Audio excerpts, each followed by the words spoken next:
Masayang araw po, mga ka-PL. Pumalag, rumesbak, bumuelta po, mga kababayan, si Congresswoman Jervil Luistro sa kantsaw sa kanya ng mga kaibigan po nating DDS na nilamon siya ng buhay ng lead counsel ni Vice President Sara Duterte na si Attorney Sison, mga kababayan. Hindi niya matanggap. Ayon sa kanya, hindi daw po siya papayag na lamunin ng buhay ang laban ng sambayanang Pilipino. Putang na, gas-gas na yung mga linyahan nyo na yan eh. Ginagamit ninyo ang sambayan ng Pilipino kuno, laban kuno ng sambayan ng Pilipino, mga ugok. Laban nyo lang, hindi namin laban yan. Laban nyo lang kasi natatakot kayong mga animal kayo na kapag kasi Inday BP Sara ang maging presidente, tang ina, lahat kayo makukulong, mga yawa mo. Laban ng sambayan ng Pilipino pa sinasabi nito. Laban nyo lang. O ito po ang video niya, mga kababayan, panoorin po natin. Basahin ko lang po ito maikli na caption. Hindi po ako papayag na lamunin ng buhay ang laban ng sambayan ng Pilipino. O kita nyo na? Lumang-luma na po ang linyahan. Gas-gas na, mga kababayan. Bulok na. Wala na bang iba? Lagi nyong isinasangkalan ang sambayan ng Pilipino sa sarili nyo namang laban. Sariling interest nyo yan. Huwag nyo na kami idadamay. Laban nyo lang yan, mga animal kayo. Matapang na bumelta. Matapang na ito. Si House Lead Prosecutor Representative Jervil Luistro sa mga aligasyon na nilamon siya ng buhay ng lead counsel ng defense sa naganap na unang pre-trial conference. Ito na po ang video, mga kababayan, panoorin na po natin. Hindi po ako papayag na lamunin ng buhay ang laban ng sambayan ng Pilipino. Hindi po ako papayag na lamunin ng buhay ang laban ng sambayan ng Pilipino. Hindi ka papayag. Inilamon ka na nga ng buhay. Napahiya ka na, madam. Nasaktan ka na sa palagay ko. Kasi kung talagang hindi ka nasaktan at hindi ka nilamon ng buhay ng lead counsel ni Vice President Sara Duterte na pakatalim ng datingan ng attorney na yon, abay hindi ka magsasalita ng ganito, madam. Hindi ka magre-react ng ganire, madam. Sa madaling salita, naramdaman mo na nilamon ka ng buhay ng lead counsel ni Vice President Sara Duterte. Tandaan mo, hindi pa nagsisimula ang laban, patikim pala ang yung teaser, kumbaga. Teaser. Paano pag nagkaharap na kayo sa totoong pagdinig? Baka hindi ka lamang po lamunin, madam. Baka ibaon ka na ng buhay.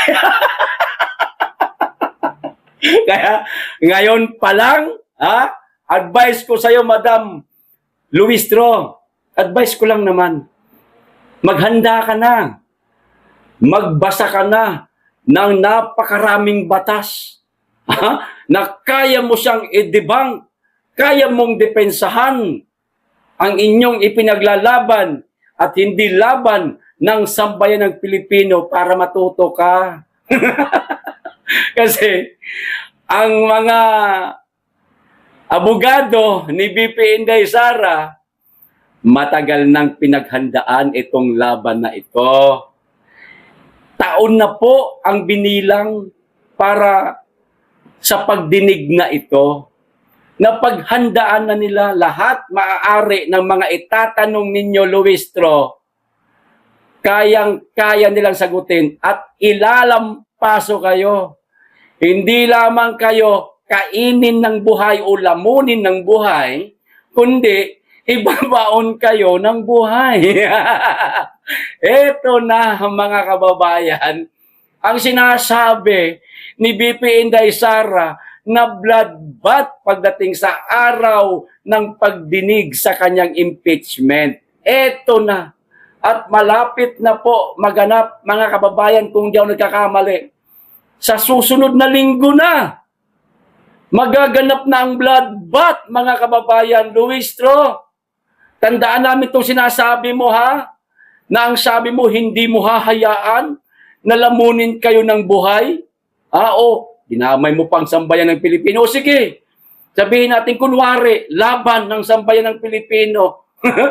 Sabihin na lang natin para matuwa ka man lang. Sige, pagbigyan namin kayo, kunwari, laban ito ng sambayan ng Pilipino.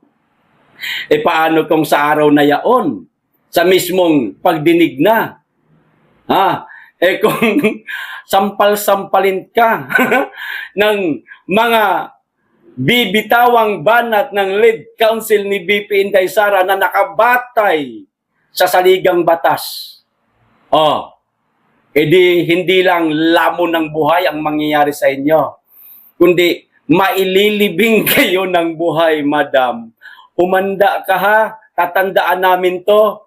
Pag ikaw nilamon ng buhay, ng lead counsel ni BP Inday Sara, umaati ka bong palakpakan, kantsawan ang mangyayari para sa'yo, madam. Tandaan namin tong sinabi mo. Patunayan mo na hindi kayo lamunin ng buhay. Kaya galingan mo. Okay? Pero sa palagay ko, madam, nako, kung ako sa'yo, matras ka na. Bilang lead, tawag nito? Lead counsel ng prosecutor o ng prosecution. Ako sa'yo, matras ka na, madam. Para hindi ka mapahiya. Ibigay mo na lang kay Dilima. O di kay Jokno, na kapwa mo rin tulongges. Para hindi ka mapahiya. Aatras ka o hindi? O ngayon, kapag hindi ka umatras, patunayan mo na totoo itong sinasabi mo. Kasi napakaraming mata ang magmamasid sa inyo sa araw ng pagdinig sa impeachment ni BP Inday Sara. Pagtatawanan ka lang, mapapahiya ka lang sa social media. Naku, lintik ang social media ngayon. Share dito, share doon, milyon kung umaabot ang share. Yan dami hong makakapanood niyan. Kasama na dyan ang mga constituents mo na nabudol mo nung nakaraang halalan. Ikasisira ng pangalan mo yan. Ngayon, may oras pa. Mahaba pa ang panahon. Back out ka na, madam. Ipasa mo na sa iba yung tungkulin mo. Okay. Ito pa, isang balita, mga kababayan. Tungkol po ito sa nangyaring pamamaril sa Tacloban City, mga kababayan, na ang mga salarin ay mga minor de edad. No? At nasakote na nga sila ng mga kapulisan. Pero itong isang video na kumakalat ngayon sa social media, mga kababayan, panoorin po natin ha. Panoorin po natin at pansinin po ninyo, mga kababayan, kung ano ang kulang, kung ano ang kakulangan at kung sino ang nagkulang. Ito po, may video. Panoorin natin kung paano po inaresto at sumuko itong minor de edad na kasama sa namaril sa mga estudyanteng minor de edad din po sa Tacloban City, mga kababayan, na nagkaroon po ng 3 patay at 5 ang sugatan. Ito, panoorin natin kung ano po ang kulang sa video na ito. Ito na. Ay, hindi na ha. Kalma na, kalma. Ano pagdalagan? Munto na ka. Ay, pagdalagan kanina na. Tigit siya nga na kapagwakan. Na ka tapit ko ng silpian. Lubas. Alsa ating bado, alsa. Alsa ating bado. Alsa ating bado. Pagdalagan. Team Eroy. Ay, sa ating bano, Ay sa ating bala, pagdapam! Talikod! Ubuhatanan! Ubuhatanan! Ay, ka na! Awan na iya. Paglubas! Pagarip! Ubuhan na kitanan! Ubuhatanan! Ubuhatanan! Pagubungan! Ubuhatanan! Ewan eh. Alamusin! Kaptibin, Alamusin! kaptibin. Ito sada wala. Awan eh.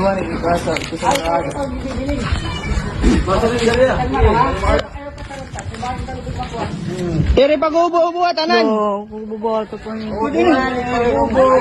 Ubuhatanan lagi! E bangin na yaw may dapdara. Tingad, talikod. Oo, sa ito. Naka ditong picture. Kapusin, pusta. Nakin man ito. Ambot. Oo. Ayan. Adi pa to sa kuno yan natago. Ay. Adi didi. Ada dida. Naban white didi kan to per. O eto, basahin ko lang po muna mga kababayan ang caption ng video na yan para hindi po tayo ma-fake news. Bisaya po ito ha, pero itatranslate ko po ng kapiraso sa Tagalog. O pag-surrender sa suspect sa Tacloban shooting incident mga kababayan. O kita nyo na, kuha sa video ang pag-surrender sa sa mga suspect sa nahitabong school shooting sa San Jose National High School sa Tacloban City ning adlawang Lunes, Hunyo 22, 2026. Ano ho? Gani ana-ana sa kamot sa kapulisan ang mga suspect. So nasa kamay na daw po ng kapulisan ang mga suspect mga kababayan. No ho? Ito nga yung nangyari sa pamamaril sa Tacloban City. Ngayon mga kababayan, ano pong napansin ninyo sa video? Yung isang bata ito ha, nasangkot doon sa pamamaril ha. Yung isa hindi ko pa nakikita kung paano na-aresto. Ito napansin niyo po, kung kanino siya sumuko, kung kanino siya sumurrender, at kung paano siya sumurrender. Ano po napansin ninyo mga kababayan? Ano po ang kulang sa video pinanood ninyo? Una, kanino sumurrender? Itong isa sa mga bata na sangkot sa pamamaril.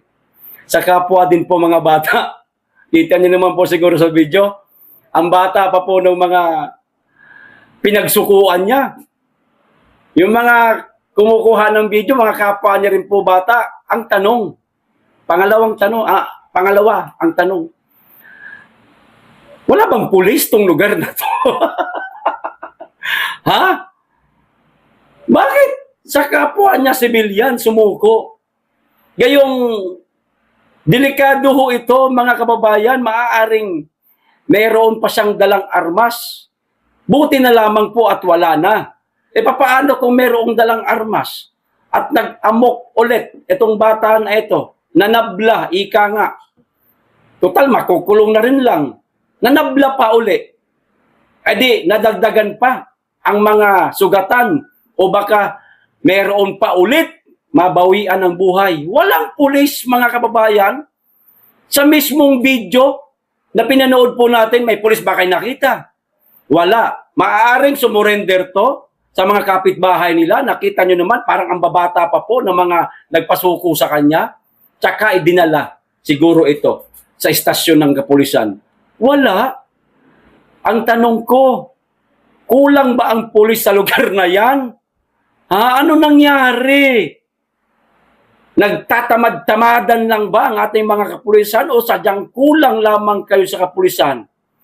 Ano na ba nangyari sa Administrasyong Marcos? Naku po, taragis talaga, oo. Tama ba to, mga kababayan? Kayo na lamang pong umusga.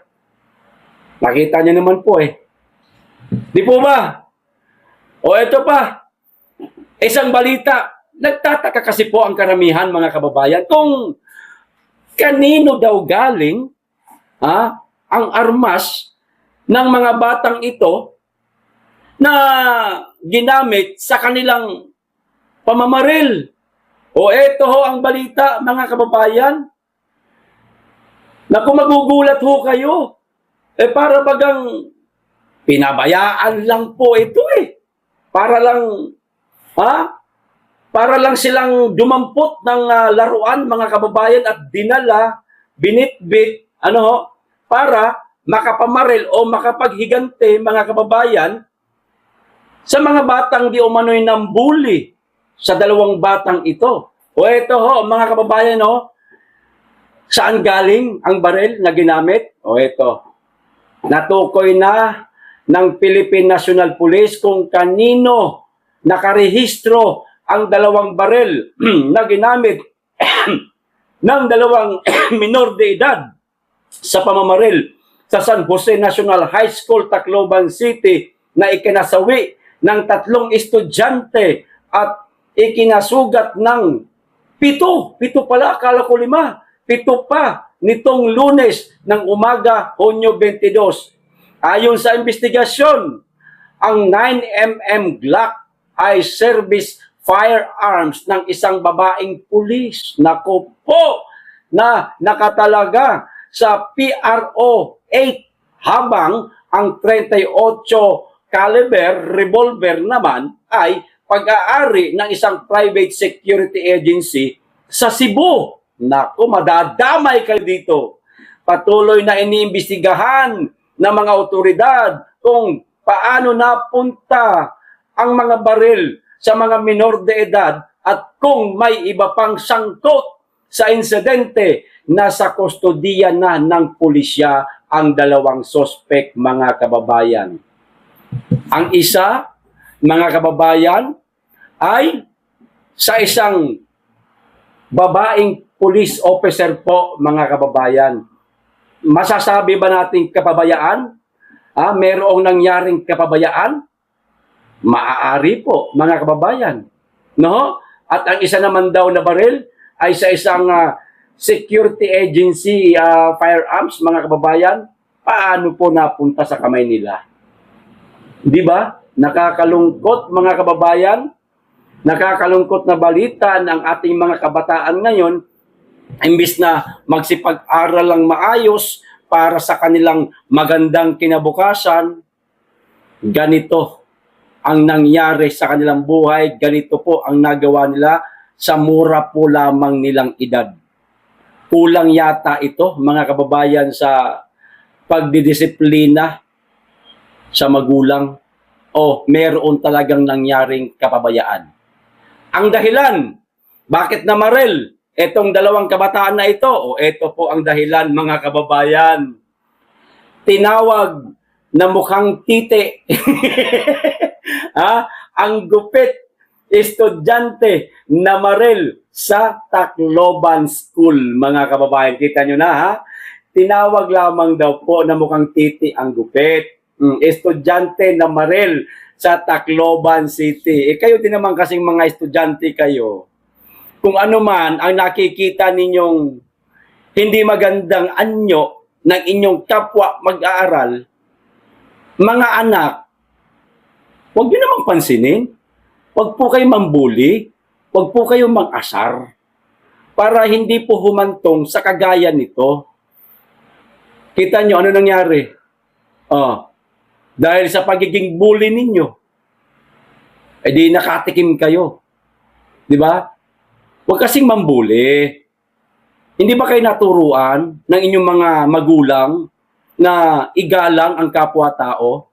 Kahit na meron pang pingas, kahit paputol ang kamay, kahit paputol ang paa, hindi ba kayo naturuan na huwag silang kutsain? Tao din po sila, may puso na sasaktan. Tandaan po natin yan. Okay, hanggang dito lang. Maraming salamat. Mag-iingat kayo lagi at higit sa lahat, mahalin po natin ang Pilipinas.